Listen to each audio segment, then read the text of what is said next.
This is the Culinary Life. Conversations with scholars, chefs, nutritionists, farmers, and others who recognize that the production and consumption of food, beer, and wine connect us all. Hosted by Dr. A.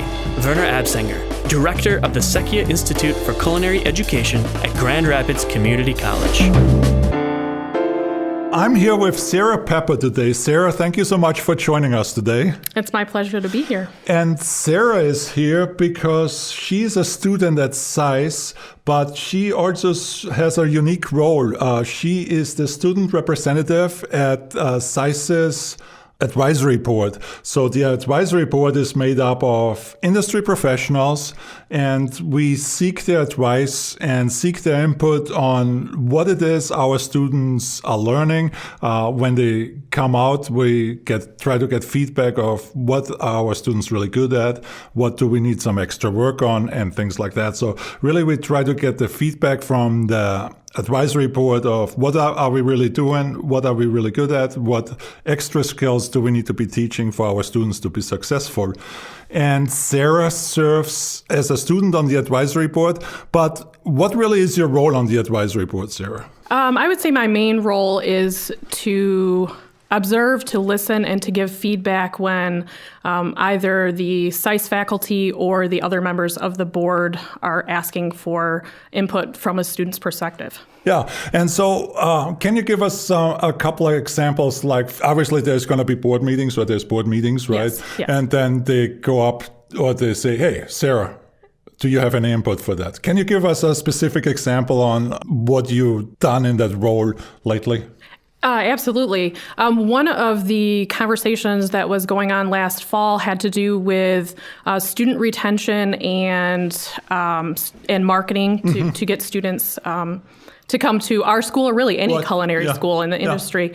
And so some of the members of the board that were different restaurateurs and that, they were wanting to know what it was that brought me to Secchia specifically, to culinary school, and what it was that drew me here versus another school. So I gave them my input on, that it's close to home for me, that the school is excellent. We're top 20 in the country. So, you can't get much better than that being in Michigan. So it's just types of things like that. They looked to me just for simple answers, having to do with, did I feel like tuition was fair, things like that. So, yeah. And how do you feel about tuition? Oh, I think it's phenomenally fair compared to other culinary schools that I looked at and researched before I came here. And, you brought it up, the question that the advisory board asked you. I think it would be interesting for our listeners to really know your answer to what drew you to SAIS. I did research several schools before I came here, and I even looked at schools outside of Michigan. My husband and I were willing to travel for that, and I really liked the small class sizes. Yeah. I did like the affordability. I liked that it was right in the center of the city, so that we were, walking through the areas where these restaurants that we might be hired at, every single day. And actually, when I came for a tour, I was so impressed with Mr. Gendler, who was the director at the time, and Chef Schultz. Yeah. They actually gave me personal tours. It just happened to be one of those days when I was the only student. And I was so impressed by their passion and their involvement that was it for me. I hear you, and that's what I've been finding out ever since I arrived, the incredible passion of staff and faculty. It's really, at times it's overwhelming and maybe something that I've missed for quite some time. So, and it's refreshing to see that in our faculty and staff. But what was your advice to the question of what can we do to keep student retention high? So in other words, somebody enrolls, and how can we help them, that student, to really make it through the program rather than not graduate? Well, I think that, SAIS is doing a lot of great things already. They offer tutoring to any student who's struggling, and I actually happen to be the tutor right now for the school. Yeah. They're just interested in you as a person, and it's not a show. They really are passionately interested in you as a student, so they really want you to succeed. They don't want you to just come in and then, not be able to continue and finish your degree and be successful in whatever area that you want to be in. So I would say from, pulling students in to keep with the industry trends. Yeah. Make sure that we are learning the skills that we need to succeed in the restaurants that are, happening right now or in whatever field we decide to be in. And then whatever is coming at us in the future. And I know they are doing that. Yeah. So Sarah, you bring something very interesting up. So, and as you sit in those advisory board meetings, can you give us some examples about what you have observed lately about what industry trends are and what the industry is looking for our students to bring to the table? Well, I would say part of it is to be able to be multifunctioning, to be able to be, a leader as well as to be able to work on the line, to be able to communicate effectively. It's more than just the skills that we bring to the table, as a chef. It's beyond that, and so learning professionalism and being able to take that part of yourself to the next level. Like I said, to keep up with industry trends like molecular gastronomy and those types of things that, restaurants are moving towards. They want you to know more than just, traditional, French, skills and that type of thing. So that's what they're looking for. Yeah, nice.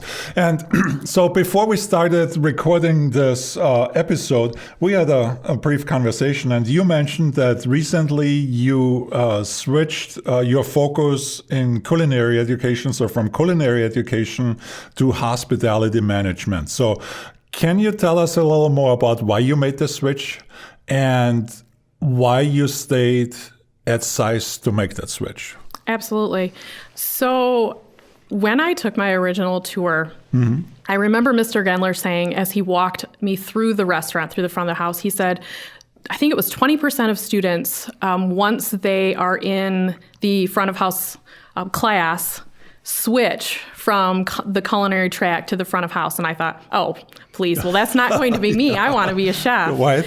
And when I got into that class and was taught by Chef Schultz, just everything there was to the front of house, I realized that my passion for cooking could be shared with people, and because I love to socialize with people, I love to be with people and share my passion that way.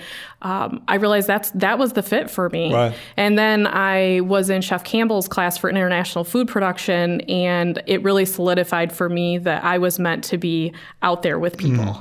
Yeah, you didn't want to get that talent of being able to communicate and share your passion. You didn't want to get that lost in the back of the house somewhere behind a hot stove, right? Absolutely. It just wasn't for me. And I looked around to my fellow students and realized that I saw the passion in their eyes in the back of the house that I had in the front of the house. And so Chef Campbell actually talked to me for quite a while and helped me find my way to culinary management. Excellent.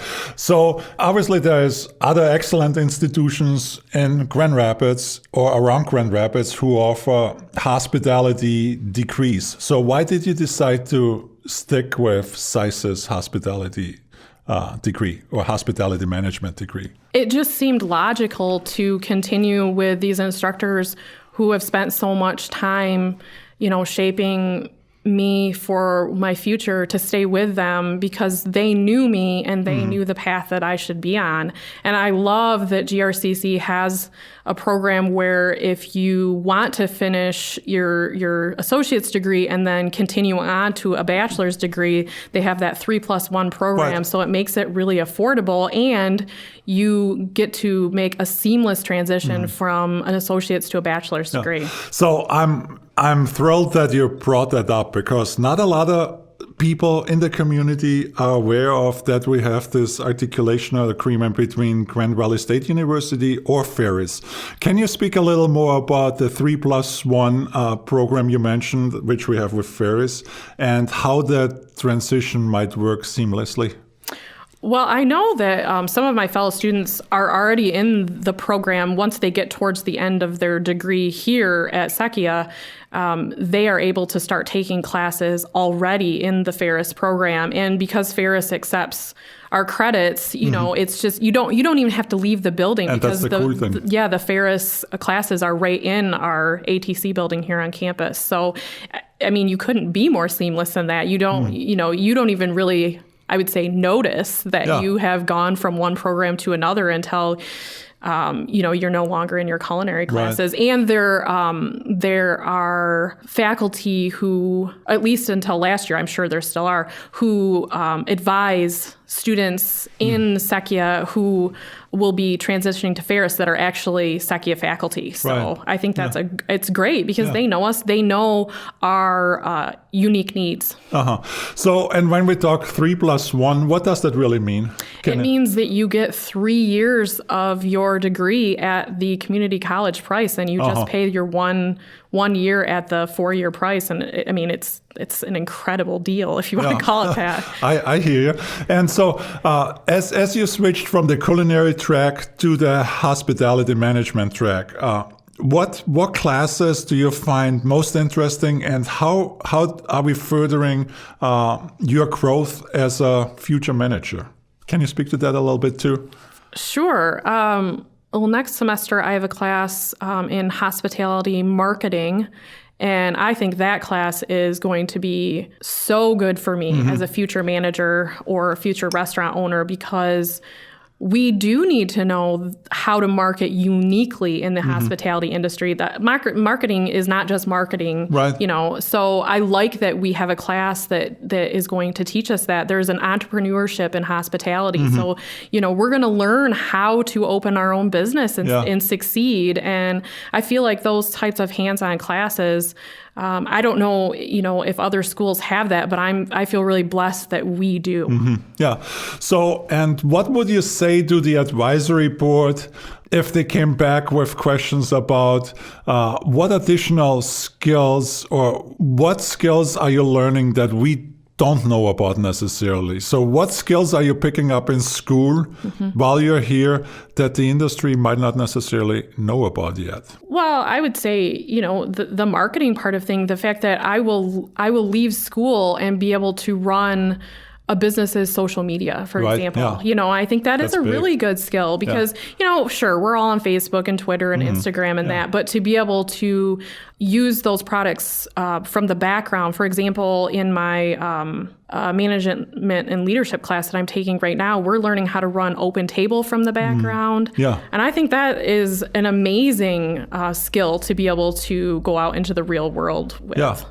Exactly. And I think that's a skill that's required because everybody is on Facebook, as you mentioned, but to actively manage a business's Facebook account or Twitter account or Google Plus account or what have you, it actually requires quite a bit of work and knowledge, right? Yeah, it absolutely. It's completely different than you using your own account, of course. I mean, you have to learn things like, how do I make my posts more visible and, how do I get more people to like my pictures on Instagram? You have to know those things, and it's not just something that as a casual user that you would necessarily learn. Yeah.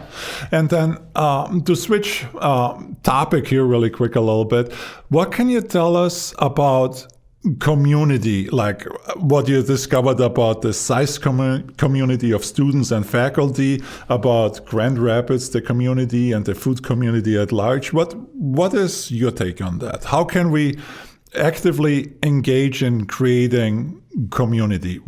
Any advice? I think we do it really well here, and maybe I'm biased just from being a student on campus here at Sequia. But from day one, you tend to follow the same track as your students. If you're in the culinary track or the pastry and baking track, you seem to be in the same classes, with a lot of students. But because the classroom size is so small, that sense of community is really made so quickly.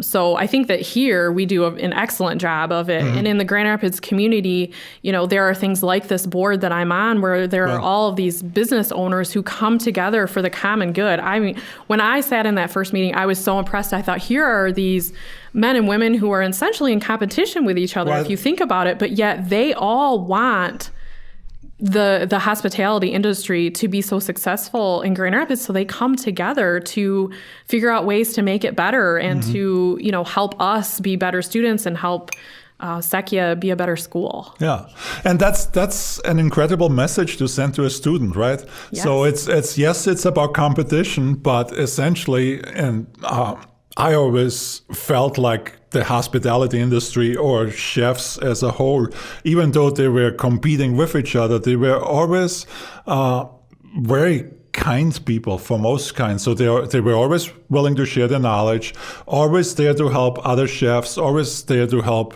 people out. And so I think it's an incredible opportunity for a student to see this actually in action, right? I would totally agree with that. Like I said, I was so impressed from the first meeting. You're sitting in there. It was a little overwhelming to sit in with these people who are big in Grand Rapids and know that, first of all, they know each other really well. You can tell. And I'm sure it's beyond the committee. But that they would say, well, what are you doing in your restaurants? Because this is what I'm doing in mine. And then they, oh, yeah, that's great. And we should try that. And, they were even wanting to collaborate on some compiling of statistics. And I thought, that is just really cool that I get to see that and be a part of it. So thinking a little ahead, once you're done with our program, once you have your bachelor's degree, perhaps, how will you apply those skills you're learning here at SAIS and as a member of the advisory board? How does that shape you as a manager, perhaps? I think that I will really try to stay involved in the community, as a whole, and really understand that is so important to, my success in a future business or my success as a manager, to be able to, I guess, keep my finger on the pulse of what's going on in Grand Rapids or in the industry, as a whole.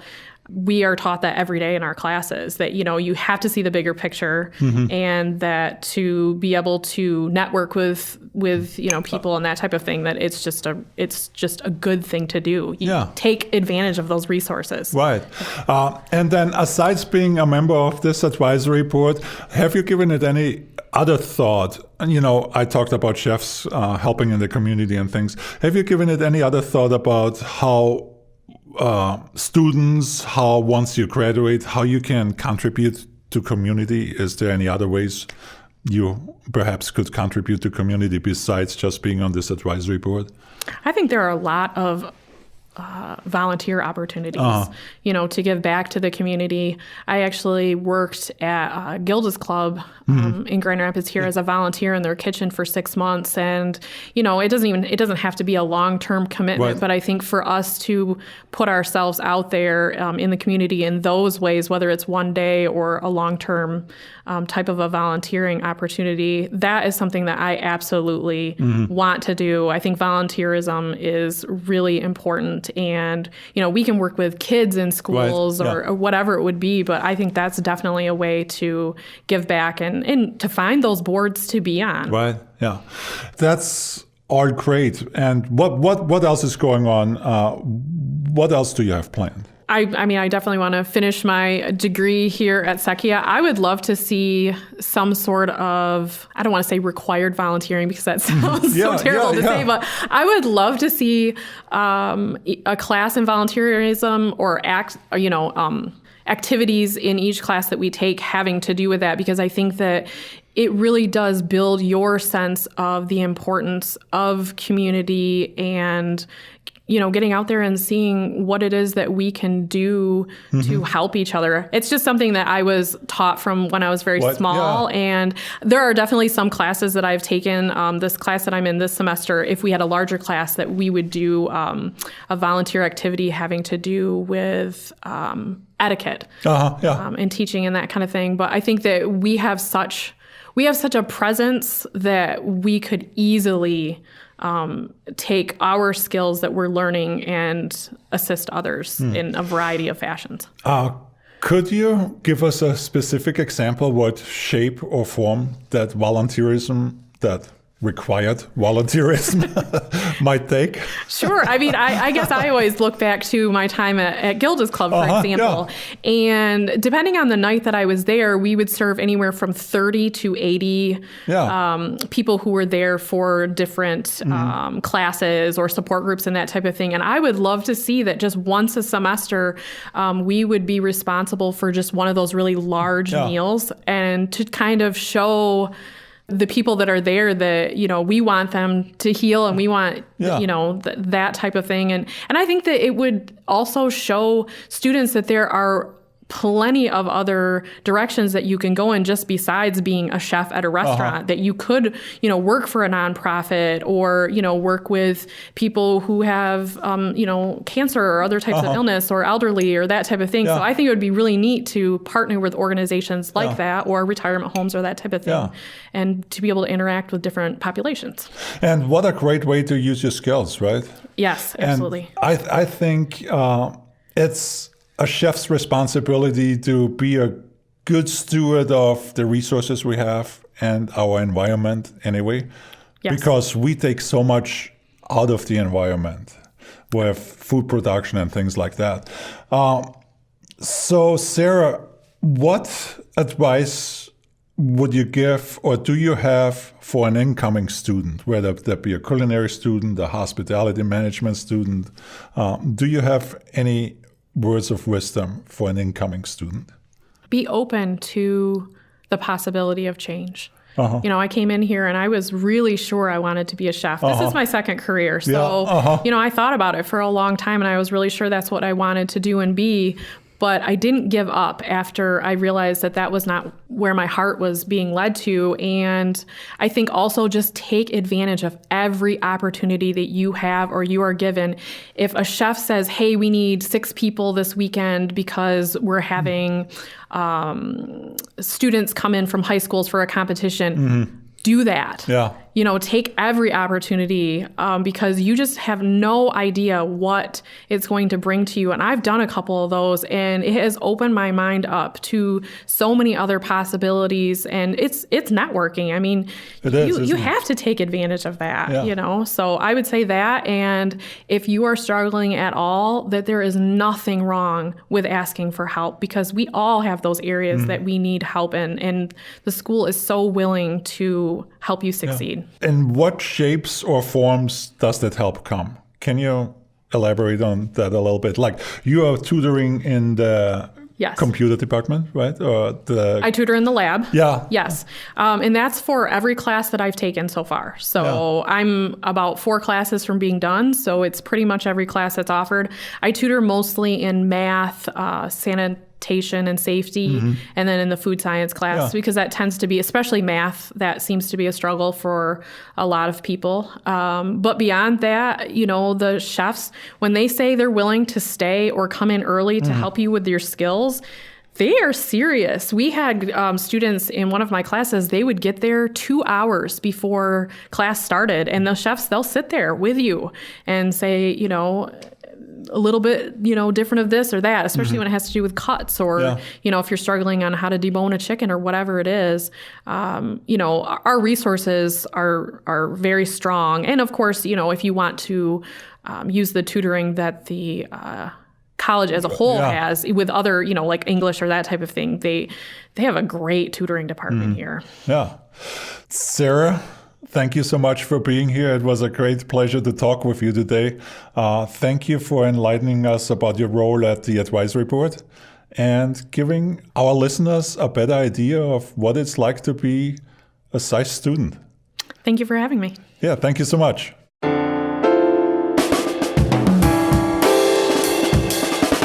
This has been The Culinary Life, hosted by Dr. A. Werner Absenger, Director of the Secchia Institute for Culinary Education at Grand Rapids Community College. Produced by GRCC Media Technologies. Get to know us better at grcc.edu/SICE.